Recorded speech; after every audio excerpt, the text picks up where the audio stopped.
Warning: the following video contains strong language which may be offensive to some viewers and or inappropriate for children. The content within this video is intended for mature audiences only. Southern Fried Paranormal with Len Dorman featuring Bones. Catch us on Spotify, iHeart, iTunes, Spreaker, Facebook, Stream, and everywhere else you catch your podcasts. And of course, WLFE-DB.com. Now, from the backwoods of southeast Arkansas, right beside the Bayou Bartholomew, the longest bayou on the planet, broadcasting from downtown metropolitan Cane Creek Township, here is your host, Len Dorman. Thank you, Bones. Let's just get right down to it. Like I said, we kind of cut the show a little bit shorter tonight because we are trying to, it's the holiday. Hey, my friend Lynn. Welcome back. Hey, 2 nights in a row. Two nights in a row. We are recording, just being all honest, we are recording this show about 35 minutes after we record the other one here on the 3rd. Actually, technically, on my time, it's been the 4th for an hour where you are. It's been the 4th for about 5-6 minutes here. Yep. But, so round 2, ding ding. That's it. Here we go. Hey, at least neither one of us have turned into a pumpkin yet. That's it. We're still ready to roll. All right. Let's go ahead and start talking about what you are up to, what you are doing. We've got some banners to go through. We got some. We do. Yeah. We got stuff to talk about. We got stuff to talk about. First, I'd like to let you know I do have my own network now. I'm very excited. Maybe I can get you to do some stuff with us over there. I'd definitely love for you to come on the show. It's called All Access Network. We just started it, All Access Network. And I am looking for people that would love to have a show, StreamYard based for the most part. This is a YouTube channel, but we are networking together on this. I'm looking for chefs and gardeners and book club people, Bible study, just name it, archers, fishermen, anybody that does anything they find exciting. I even have a lady that is a TikTok. She does like consumer reviews. For the most part, she does Temu reviews. And a lot of people wonder what's up with Temu because the stuff is very cheap and it comes from, another country and it takes a while to get to you. And so, what exactly do these items look like? And sometimes, you get them and it's, a little different than when you expect. Here's the ad and here's the real deal. And so she's had some crazy videos like that. And others have, pretty spot on, good looking stuff. So, she's going to be good. She's going to be good on the network. I have several psychics that are talking with me now about coming on. Lynn, if you'd like to, network stream or simulcast, you're welcome to do that with me. But the idea, I believe I can appear anywhere I want to as a guest. Okay. But Ted, the owner of WLFE, I cannot host anything. Oh, well, let's don't do that. But we don't need to upset anything. But if you're interested or someone that is interested, please let me know. I would love to have fishermen, archers, gunsmith people, that type of thing, camping. I just want it to be different things, but I want it to be every day where people can ask questions. StreamYard, you can have comments, you can turn that on whenever you're actually streaming live. And, yes. We're losing some of that. And I feel like it's nice to be able to have a live audience. So, hey, that's what the network's for. I do have a guy that's bringing music, and it's all veteran-based music artists. Wow. And so he's featuring all their music, and it's really great. He is part of a radio station, and they said that he could simulcast, and he has all the approval of the band. So that's going to be a great one. He's a veteran himself, and he covers veteran types of topics. So it's going to be a very patriotic type cool. things. So that's that network and all access. So please let me know if you're interested in coming on, folks that are watching and listening. The next thing is I want to just tell you a bit about my books. The first one I wrote was Family Spirit, The Origins of Five Generations, the Supernatural. And Let's see what kind of order I have these things in. okay, well, just pop it up then. Just pop it up. Uh, That one is a small workbook, and it's called "So You Think Your Kid is Psychic." And my husband and I wrote this with excerpts from my mom, Judy Terry, and one of our dear friends, more like family member than a friend. His name's Blaine Rohan, and we have worked with psychic kids over the years and raised a few. So this is actually a workbook. We'll ask questions and answer questions and allow you to have places to write down your experiences and what you think. So you can go back and kind of process your thoughts as you go through it. We do have a second edition coming out as well as part 2. So that will be coming out eventually, probably at the beginning of 2025. okay. Let's see what I got next here. It's the one with the Yep. figure. So this one is not a paranormal book per se. It's called Tales in the Dark, and it's a collection from folklore of retold tales. And the rule when you retell a story is that you have to change a little bit of it to make it your own. These are stories that were told around the campfire. So this was before social media and a whole lot of TV, TikTok, Facebooks, any of those things. This is when you'd go outside and build you a little fire and roast marshmallows and make s'mores, and you would tell these stories. In the book itself, I've taken the liberty to make the changes to the stories, but in the back you can see where the original story came from. The majority of these came from the turn of the century or the 30s. And so there's several through there. And a dear friend of mine who will also be speaking and having a booth at the Fitzpatrick Hotel event that we talked about in the previous show. It's going to be next weekend, which is the 12th and 13th of July in Washington, Georgia. It is at the historic Fitzpatrick Hotel, and that event is put together by Savannah Supernatural. There's the poster right there. You can reach out to psofsov at yahoo.com to be able to get your tickets, or you can just click on the QR code right there. Patrick Welsh and Marjorie Linnell are the sponsors of this event. All right. Let's see what we got here. This looks like it's green and blue. Yes. That's the first book my husband and I wrote together. It's called Family Spirit, The Origins of Five Generations of the Supernatural. If you read this book, you'll see my first paranormal experience. And a lot of people say that that experience is where I got my calling to be a shaman. Also, you will see why I married my husband if you read Bloody Thursday.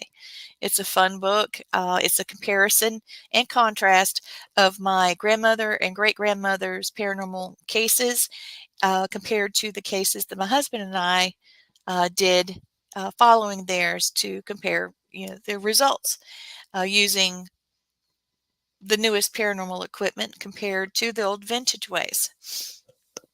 Let's see what this is. The one. Oh, this is your husband, right? This is my husband Matthew, and we teach parapsychology at Piedmont Technical College in Greenwood, South Carolina. Our next round of classes starts September the 17th. These are online and in person. We are on Tuesdays and Thursday nights from 6:30 to 8:30. However, they will be recorded so you can play on demand, and then you can make up some time in the next class so that you can ask questions. We will be conducting a psychic workshop that we are calling the Holistic Fair, and we'll be doing some psychic labs within there and a ghost hunt. And those dates and events will be coming up soon with more details. Okay. Well, I can see why you're married. I mean, he's a good looking, cool looking guy. He's my sweetie. Yep. And so Matthew and I, this is our second book. We wrote Parapsychology 101, Beginning Your Journey of the Unexplained. This is a journal also where you will be given information, and then the journal asks questions for you to be able to journal inside your thoughts and what you were thinking when you picked up the book, and after you're presented some information, what are your feelings now? And you can also go back, and there's some questions in there that are like a quiz. So yeah, it ends up being a great way to go through and get some information about the history of the supernatural, why we investigate the way that we do, the types of equipment we use, types of hauntings, and there's some in there a lot of people aren't aware of. All right. So now the last one. Your Psychic Connection, and this one is available audiobook. It's an audiobook as well as the parapsychology, and then also Tales in the Dark. They're out there on Audible if you're interested, on Amazon. All of these books can be purchased on Amazon.com. Several of them have made it over to Barnes and Noble, Books a Million, Walmart.com, Goodreads. They're out there, so you can buy ebook, buy regular old good old paper. I love a paper book, and also by Audible. This one is called Your Psychic Connection.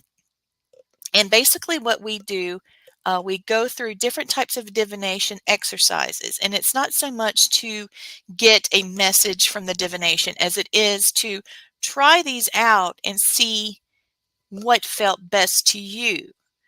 When you were going through this process, did you hear something? Did you see it? Did you just know? So do you have clairvoyance? Are you clairaudient, clairsentient? There's all different types of psychic abilities, and sometimes you switch from one to the other. Sort of like tuning your radio, you know. I And got you. so we talk about those things, and we there is also another little journal within there where you can sort through your questions and sort through some of the information. And we will be uh, having another one of these as a part two, and it'll be about the science and parapsychology and psychic abilities. Cool. Now, one other thing I got from you that didn't have with the previous show is this. Right. And this is the Science of the Spirit World. It's a workshop at the Deep South Paracomic-Con that is going to be in Ozark, Alabama, September 12th, 13th, and 14th. I will be teaching a workshop about science in the spirit world. We'll be talking about information from the CIA, from Duke University Rhine Center, from NASA, and lots of others. We'll actually be looking at some CIA documents that are declassified now about psychic research and what it means to be a remote viewer, and how physicists have actually been able to prove that psychic ability is real. It freaks people out when I do that. Yeah, it's fun. I've done it a couple of times when I need to go to some place. So I just looked at where I need to go and said, "Okay, I'm unblocked. I can go there now." Oh, cool. People look at me and say, "I don't even want to talk about it. But how you did that?" Well, good. It does freak people out, especially down here in Arkansas. Oh, by the way, I didn't tell you that we were talking about Dothan. I used to work there, and your Ozark not being very far from there. I know. I was born and raised in Columbus, Georgia. I didn't know that. Yes, which is just a little bit further north than where Dothan is. So yeah, That's right. That's right. I've only lived in Arkansas just over 8 years now. I lived in Chicago for 14 and a half years. Well, that's a big city. Yes. It was kind of funny moving away from a city of 3 million and moving to a state of 3 million. Yeah. Our neighbors kind of freak out. They look at us and say, I couldn't handle the people in Chicago. Yeah, I because bet. they're imagining, because I draw it like this, is that, Chicago's got the same number of people Arkansas has. And you got the suburbs with about another 2.5, 3 million people there. So you're talking Yeah. about a small area that's got twice the population of the Yep. entire state of Arkansas, and they just look at me and shake their heads. I couldn't live there. Yeah. That would make my blood pressure go up a bit. But I like going to cities. But I like going to cities, but I like it better when I'm home. Yeah, it's quieter. It's quieter here. Uh, I used to run a newsstand Did you? on Chicago Avenue, right in the middle of downtown. I'd get there to open up, and there was hundreds of people going by on the sidewalk all day long. Wow. It was just a tremendous amount of traffic, and had some fun, interesting times. Absolutely. I'm sure you had a lot of really interesting people come by. Oh yes, everybody from totally homeless people to millionaires. I bet. I also had some athletes coming by. Because during the summer they would have volleyball competitions, Oh, yeah.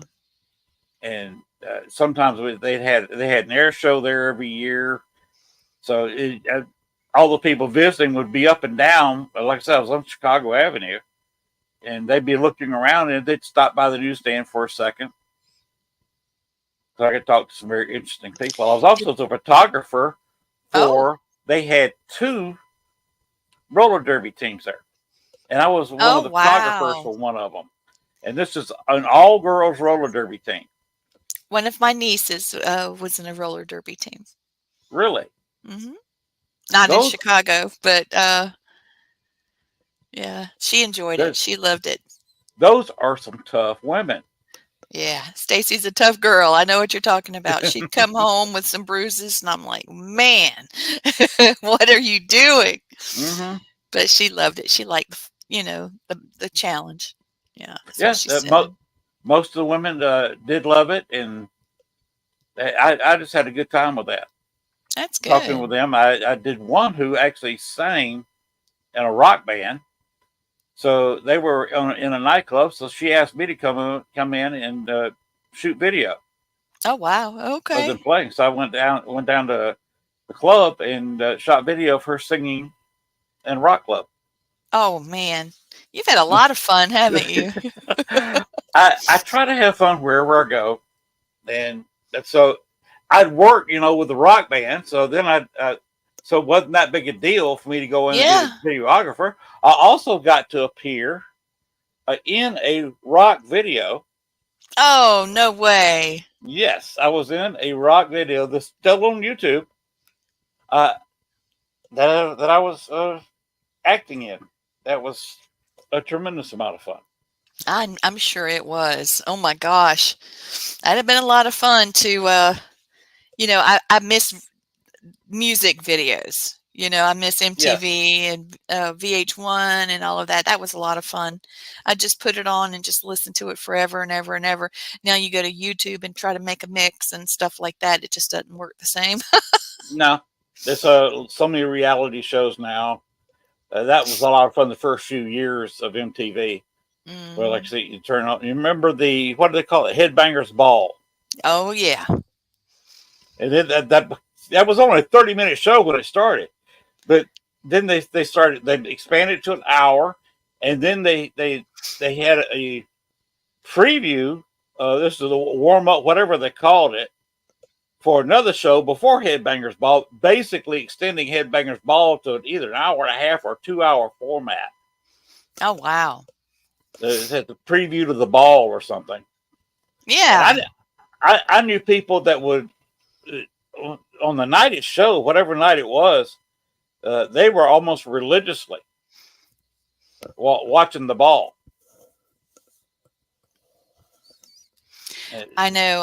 I can remember I had a little running type trampoline. And I would turn on MTV and run to it, just run and run and run. And As long as the music was playing, I'd turn the TV off and I would be like, whoa, I am exhausted. When did I get this exhausted? I didn't pay attention to, how much I was running because I was just, as long as the music was going, I was running. It was so much fun. I was a little bit too old to run around the house. Well, I was I a was still in teenager. Georgia. Yeah, I Oh, was were not. you? Remember, I turned 68. Well, yesterday now. On the Well, 3rd of July for all of y'all. happy birthday. Happy birthday. And thanks. Hey, I ate a steak, and my wife did a red velvet cake. How nice. I love red velvet. Cream cheese icing. Oh, And yeah. then I got an extra tube of cake icing Mm-hmm. and tried to decorate it. I'm not very good at it. Basically, it looked like somebody took several red poops on top of my cake. Oh, my goodness. Oh, my goodness. So I got that to look at the next several days as I eat it for Fun. dessert. Yeah, my wife and I, she's 6 years younger than I am. Oh, yeah. She retired the same way I did, disabilities. She had 3 vertebrae in her back fused. Mm. So we're both retired and thoroughly enjoying our retirement. We went out today, and we went out a couple of weeks ago and got 2 great big bags of corn. So we creamed that, put it in the freezer. Oh, Today yeah, we picked up some wonderful. okra and Okra. and where she worked at for 5 years, Piggly Wiggly. That's Southern, isn't it? It is so Southern. That's where she worked for 5 years down here. Did she? Okay. Oh, yes. And he was doing some butts, and my grill's busted. I've got to get a new grill, but I'm working on getting a new area for me to grill in. So the area That'll be lovely. grill. That'll change everything. Oh, yeah. Because before I had the grill on my front porch, I had to pick it up and carry it up the steps, get somebody to help me carry it up the steps. And Gail could no longer help me because of her back. Yeah. So, and leaving out the rain, it just didn't last too long. But it was an old grill anyway. I stored a lot of stuff on it. The next one's going to be under a shelter with an exhaust fan through the roof. Oh, that'll be nice. Oh, yeah, outside cooking area. Outside cooking area. Covered. Yeah, that'll be lovely. Covered You'll and love screened that. in. Oh, yeah, that's what I'm kind of building right now. And What am I screened doing? in. Now you're getting spoiled. Oh, hey, we're going to have a 8-foot by 4-foot work table. Okay. A black stone flat top steel grill. Oh, man, you're not playing now. A regular grill, and a smoker. Oh, sweet. I love to smoke. And it's going to be even vegetables. You can do anything on a smoker. And it's going to be an area. It's going to be about 20 feet long, and it's going to be at least 10. I'm debating whether to make it 10 or 12 feet wide. Yeah, but that is a huge area for outdoor kitchen. Have hard walls on the 2 ends of it, where it's only open on one side, backed up to my big pantry that I'm also building, and probably just screen it in, and then go out with maybe about 10 feet of deck, and then I'm going to build using old wood that I'm finding around. Oh yeah, that's going to make it really rustic looking then. I'm building a Western type bar. Ooh. You're going to have it decked out. Good for you. So I'm just putting together as cheap as I can. Mm-hmm. So that's what I've been working on. Upcycle. Be sure to do that. Okay. Go ahead. Oh, I was going to say upcycle because, there's things that you can find and repurpose and just make it have a real creative, rustic look. And it'll help you with the cost of it too. Well, you were talking about old timer stuff with some of your classes. Yes. I did some time. You ever heard of Richard Crowe? I have, but I don't know why. He was the godfather of the paranormal in Chicago. And there was, when he was doing tours and really doing a lot of investigations, it was all the old school techniques. Oh, yeah, yeah. I'm thinking about a different crow. I think that I was thinking of someone on the reservation in Cherokee, North Carolina. No, this guy's uh, he's not a Cherokee. He's a white guy, or White guy. was. He died several years ago. Aw. Yeah, I was helping him out a couple of times, and had the privilege of sitting at a bar with him for about 2.5 hours. And we just had a Wow. couple of drinks apiece. And a lot of people say they're privileged because they talked with him for 2 minutes, or saw an interview on the radio or Chicago TV talking about the paranormal. I sat there for 2.5 hours, just me and him. And as far as paranormal goes, I was the luckiest son of a gun in the world when I did that. We were in the Westerners together. Oh, man. So I drug my wife to Westerners meetings, and he was always one of the first ones to get there. And I'd scream, this is a restaurant, a Polish restaurant. And I'd scream, Richard, all the way across the restaurant. There's two old guys just having a good time. That's good. You got to love what you do. Yeah. And I spoke a couple of times at the Westerners because of some Columbus history. And of course, he was always interested in haunted places. And this brings me all around full circle to a question I wanted to ask you. Okay. If you want to look into Columbus, Georgia, Mm-hmm. and you look up the Confederate Naval Museum, Okay. it is haunted. Ooh. I saw a full-bodied apparition walk into a room that was so solid, I thought I was not the only person in the museum. Oh, I was my watching gosh. short films, like, museums have, 10 and 15-minute films. Yeah. I was watching a film on an ironclad and how the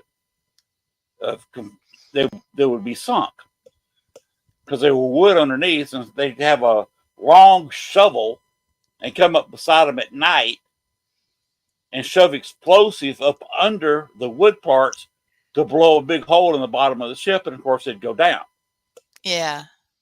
I was watching that, and about halfway through it, third way through it, somebody came in and sat down beside me watching the movie. Well, I watched it. I walked in 2 or 3 minutes into it, so I waited just a minute or two till it started over, got to the point where I'd come in, and I left with the person still sitting there.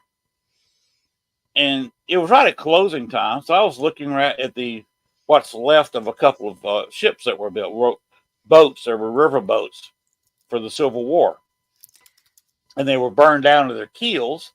But I was actually, looking at what was left. That's now in a temperature-controlled museum. And she said, about 15 minutes, we're going to leave. I said, fine. Just holler at me for about 5 minutes till, and I'll walk on toward the door. And I was close to the door anyway. She said, we got to go. And I said, I'm right here. But so what about that other guy that's in here? And I said, he was in there watching a movie with me a while ago, and I don't see him now, but I saw him walking around a little bit after he got out of the movie. And she said, sir, when you walked in, there's nobody has walked in here in a while. It was a slow day. It was the middle of the week. There was nobody here when you walked in. Nobody walked in after you got here. And there's nobody in this museum but the two of us female, and they were both female, and you. So what did you see? It was a man. He looked a little bit dirty. I thought maybe somebody had been a worker, or maybe it was just a homeless person and they're trying to get cool. That's true. It could be that. But I didn't think about that. But they would have had to pass by the people in the front because they charged people to come in. Yeah. They would have known. Mm. If it was a human being, they would have known. And they said, "There's nobody come in anywhere near around me." And I was in the museum by myself. We sat outside of the Well, two you people who saw worked there. something. You saw somebody, didn't you? You Yes, and definitely saw somebody. it could have been somebody, and it was off color. It was it looked like a black and white figure that was. Remember, I'm in the dark too, so it's not like I had a bright spotlight on them. Yeah, that's right. But they looked kind of dirty. They were wearing a hat, and I got to thinking about it, and they were in a uniform. Wow. And I saw them walk in, take a seat, and then later saw them walking around looking at the boats. Now, I recently went to the what is it? The Battleship North Carolina Okay, in Wilmington, in Wilmington, North Carolina, and we spoke to a spirit there, and he indicated to me. I wanted to ask him about the types of hauntings that were on the ship, and he told me about the people that passed away on the ship, and it correlated with the history. And we went down to the torpedoed area where the torpedo hit, and killed those soldiers and the sailors. And then the historian helped us walk through and went to other areas of the ship. But he was explaining to me after we got through, touring, and I met the spirit, and he walked with me through the ship and everything. We were on the top. It was a little cooler up there because we were down in the bottom of that boat. Ship rather. It got hot. I was ready to go get some fresh air. So I went up to the top and was sitting by one of the airplanes that was there, talking to. His name was Boyd, one of the spirits there, and I was able to find him. That particular ship is actually the entire state of North Carolina's memorial to the World War II veterans, that passed during World cool. War II. And he indicated to me that the soldiers that died during World War II and the ones that served that passed away, due to age, that they often come to the ship because they know it's the memorial and they have their families with them. And I said, wow, do you have like gatherings? And he said, yes, like reunions and stuff. They actually have that. And then I explained to him what a residual haunting was, and they disturb him. He said that it really bothers him to see that because he tries to interrupt them to stop them from repeating. And I had to Mm-hmm. explain to him that he's not going to be able to do it because there's no intelligence there. It's just energy repeating.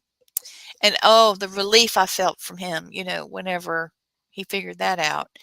But yeah, he was such a wealth of knowledge and so kind, and he loves to play pranks on the security director that's there, that spends the night there, who is former special forces. So the two of Oh them wow. play pranks, I guess you'd say, on each other, and things like doors being unlocked and things that he just locked that the alarm system didn't go off to warn, because it's supposed to go off. So why didn't it report? Why didn't he get a call?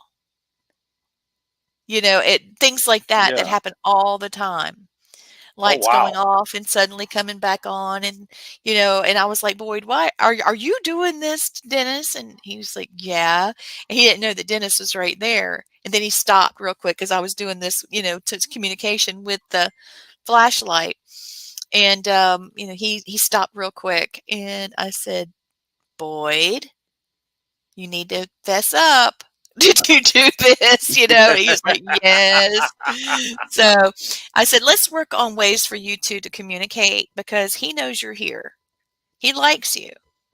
But, after a while, he gets pretty miffed about having to run all over the ship, and you unlocking doors and stuff. He finally just stopped and he said he just went to bed and slept like a baby because they were trying to mess with him. And he was like, I'll show you. And he went to bed. So, talking to the guy from Special Forces that works very closely on that ship and knows, he's developed second sense because he's there with those spirits. And he did indicate, Boyd indicated that I told him that I went to Sloss Furnaces before they stopped allowing investigations. And They're there not was, allowing investigations anymore. uh-uh. Damn, that's a shame. They're doing weddings and stuff like that. They're not doing paranormal anymore. I don't know why. I don't know. Wow, that's I sad. guess because they want down in the bottom area where the rail car would come in, and a lot of people have gotten. It's not a very safe place to go to Okay, navigate physically through, right, gotcha. and I guess that's it. I don't know, but so I spoke with. I could see him, and I talked to him, and my son saw him, and he thought my son was one of his children. So he had Ah, interacted with Elijah, and you could hear him on the ghost box. I could see him. Elijah could see him. And but he was talking about his family got hurt there.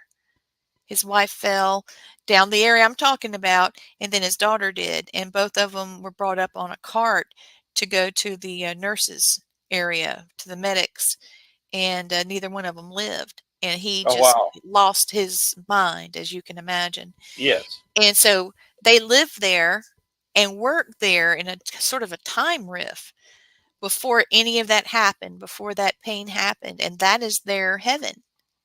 And, he stepped out of it to talk to us about it, went back to work.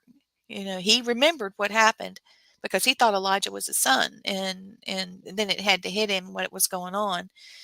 I don't remember asking whether his son was a part of all of that, if his spirit joined them or if he's with his own family, because he didn't, just because the mom and daughter died and the father lost his mind doesn't mean the little boy did. Did he go on to live? I didn't think to ask him. I felt like I had disturbed him enough, but he repeated his job and they were happy because it was before that trauma.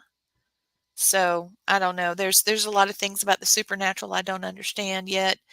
I know it exists. I don't know why. And I don't know why it exists for some and not others. But it was just a really interesting conversation on that ship with that guy. And I hope I get to talk to him again soon. He was an amazing person. Boyd Hill. Okay. And Uh, you could look him up. there's a theory I've got that, as you were talking about, he's kind of locked in a little world where Yep. before it happened. Right. I think a lot of people, especially this endured losses, Yeah. they kind of lock themselves in an own world where they're in the happy times of their life, Yeah. and they stay Absolutely. and they stay there. Now, did you watch you watched any Star Trek movies? Absolutely. You I watched remember what I Generation? showed you. Remember what I showed you? The Yeah, nerd? Yeah, the, yeah. Did you say Star Trek? Did you say yeah. Star Wars? Wait a minute. Why is my shirt? Oh, my hair's over it. There we go. Star Wars, Star Trek, Battlestar Galactica, you name it, I'm on it. Okay. I'm actually a member of Starfleet. I do that part time. Oh, fun. I wish you were closer. Uh, I'm on a ship that's in Little Rock. Used to be years ago, back in the '80s. I was doing it out of Columbus, but I've met Jimmy Doohan, Oh, wow. George Takei, Oh, DeForest Kelly, oh, what a guy. and I had at a con down in Orlando. I got to have a fairly decent conversation with Patrick Stewart. Oh, he's a beautiful man. I've heard that a lot from women, and I Yeah. just had a one-on-one. We just sat there and talked for a few minutes, Oh, and I moved on, and let him talk to somebody else. Uh, I've also met the second Doctor Who and the second Master. And if you're a Doctor Who fan, you know who I'm talking about.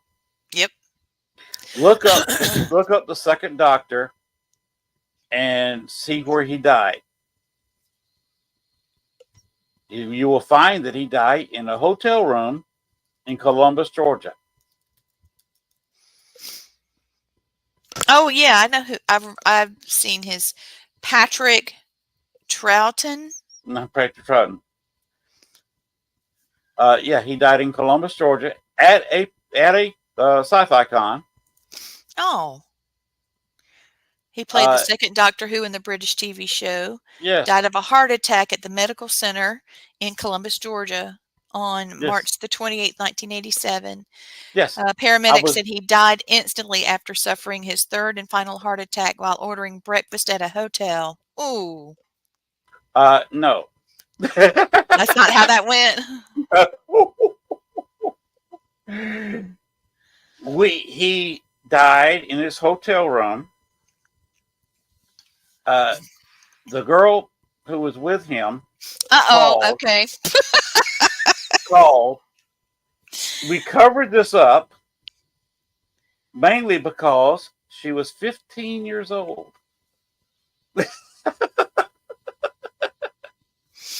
Did he have a smile on his face? Yes, he did, because they were doing the wild thing, and that's he when he got off, he got off. Yeah, he checked out.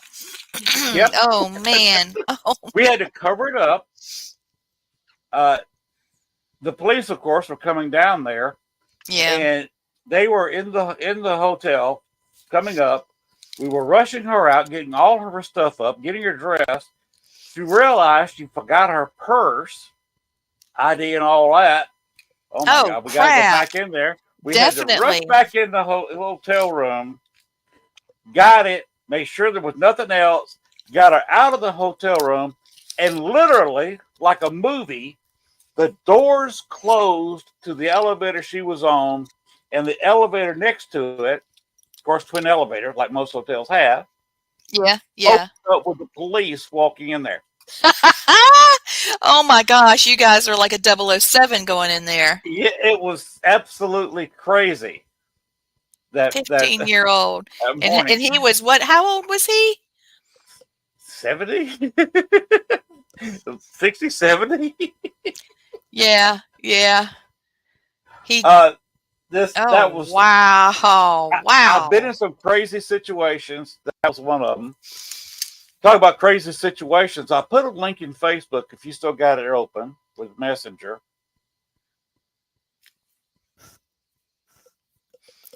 Hold on just a second. I wait. Oh, it's about I thought it was about how he died, but instead it was about the character. So sorry. Okay. Yeah, that's how he died in Columbus, Georgia. Zombie Bomb. Is that you? Go ahead and play it. No way. Okay. I'm a metalhead, so you'll love this.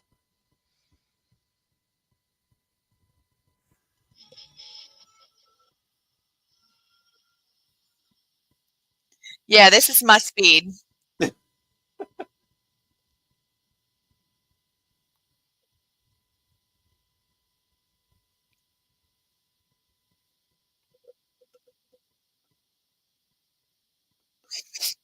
So how are these sparks being created? They had a cover, like it looked like the ancient Indians wearing a breastplate. Oh, I see it now. Okay, I got you. So they had the breastplate on there and the grinders going up and down the breastplate. I got it. Yep.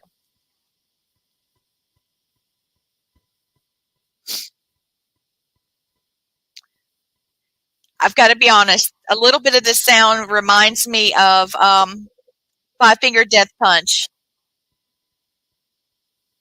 It's not bad at all. The drummer especially. The drummer was excellent. He actually, at that time, was working with the rock band. He also did some work with a country music band. Oh. He's a very talented individual and very talkative, very nice guy. I can tell he's very talented. Was that guy that was the zombie? Was that you? Yeah. I was the zombie.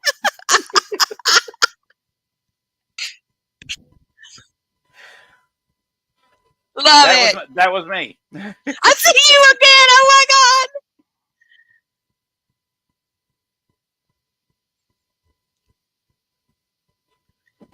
So cool. That was taped in a rock club on a Sunday. And so I had to listen to that song for all day long, as you can imagine, There you doing are all the right different there. steps. Oh my Uh, I actually did my makeup at home, got up early, put the makeup on, and rode 2 buses in Chicago in full zombie makeup. God. I bet you scared the pooey out of a lot of people. First guy didn't even look up. He didn't even see me. The other guy froze. I wore a set of vampire fangs that snapped in Uh-huh. at Halloween to a football game because we were getting ready to go to a party after that was, costume party. And oh my God, there was a guy there and he's smiling and talking to me and smiling, being real charming. And he started to walk over to me and I thought, oh no, come on, brother. He saw my fangs and it shook him. He was like, "Oh shit," and he had to go. He was through with me, and I was just like, "Hey." Oh.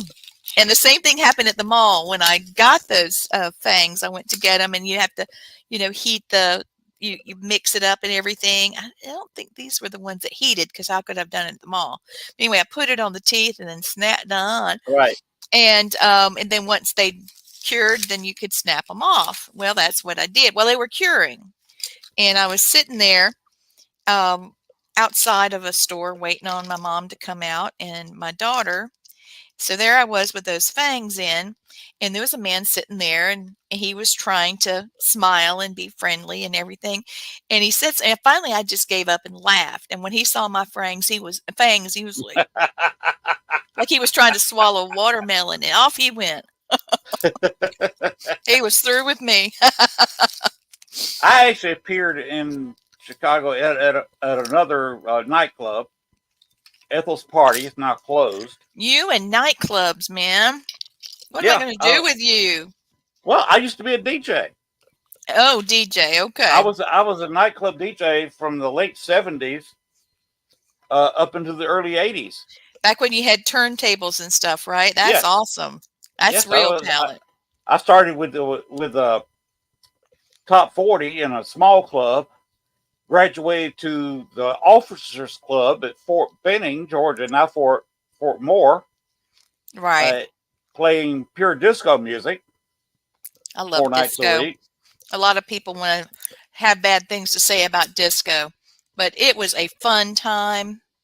The 70s itself was a fun time. I know I was younger, but even today, I love the music of the 70s. I love the mindset of the 70s in a lot of ways. It wasn't perfect by any stretch, and I'm not trying to say that.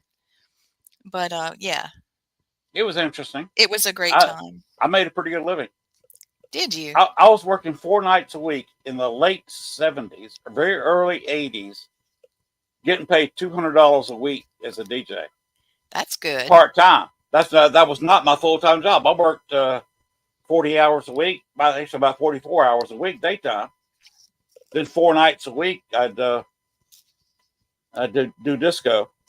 I did some DJing when I was in college. So really, I was just the only one that just pressed the play button. And I also worked in the bar.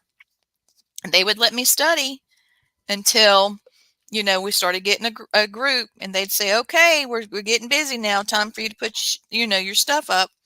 And I did. I worked there for a long time. They were really good to me, and I made good tips. Mm-hmm. And Nightclub is interesting. but back then it was. I also worked as a bouncer. I don't know what I was going to bounce, but I'd tell people when it was time to leave, when they left. So we were closing. They didn't have a choice. I worked as a bouncer a little bit. Yeah, but you actually bounce people. Well, yeah. I worked for a martial arts school. I was a student there, and so they had once you got to a certain belt, then you could actually pick up some work working security. And I did that, and that's how I got the other job. So Oh, okay. I see. I was actually able to bounce. I just didn't have to. Oh, I don't know how. I got lucky. I got real lucky because I could have got my butt handed to myself. I was training a little bit of Taekwondo. I was working at a service station as a night manager, and the day manager was married to a Korean national. But of course, you know how immigration works here. If you marry an American, you come over here, you can bring your family. Right. So that's how Trump got Melania. Well, he got his other two wives over here too.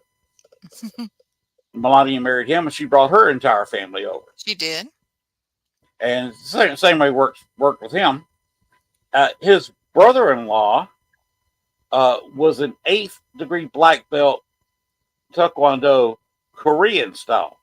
Oh man, which is above what American is. Mm-hmm.